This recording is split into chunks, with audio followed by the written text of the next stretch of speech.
मान्य सदस्य हर्कराज राई, के विषय हो? यहाँले छोटोमा आफ्नो कुरा राख्नुहोस्, माइक दिनुहोस्।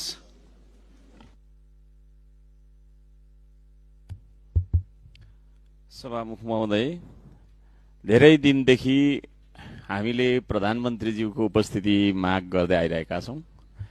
नियम 15 को 2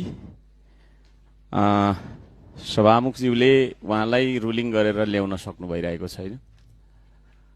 त्यसो भएको कारणले गर्दाखेरि म आजको सदनमा के माग गर्छु भने, यहाँले 15 को 2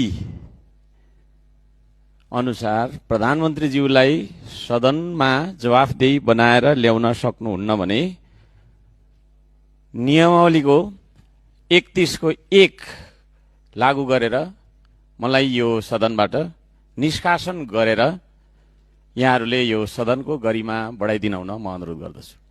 यो दुईटामा एउटा म माग गर्दछु कि त 15 को 2 प्रयोग गरेर प्रधानमन्त्रीज्यूलाई ल्याउनु पर्यो, होइन भने 31 को 1 प्रयोग गरेर मलाई आजको बैठकबाट निष्कासन गर्ने आदेश यहाँले दिनु पर्यो। दुईटामा एउटा गर्नु पर्यो।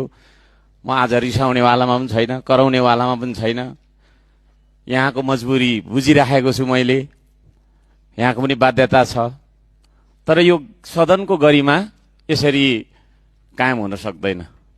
कि त प्रधानमन्त्रीज्यूलाई यहाँले बोलाइदिनु पर्यो, होइन भने त निस्केर जा भनेर मलाई भनिदिनु पर्यो। म अलिकति बदमास विद्यार्थी जस्तो पनि देखा परिरहेको छु, सबैजना हाँसी पनि राख्नु भएको छ। यो दुईटा मध्ये यहाँले कुन चाहिँ नियम आज लागू गर्नुहुन्छ, म यो कुरा राख्न चाहन्छु।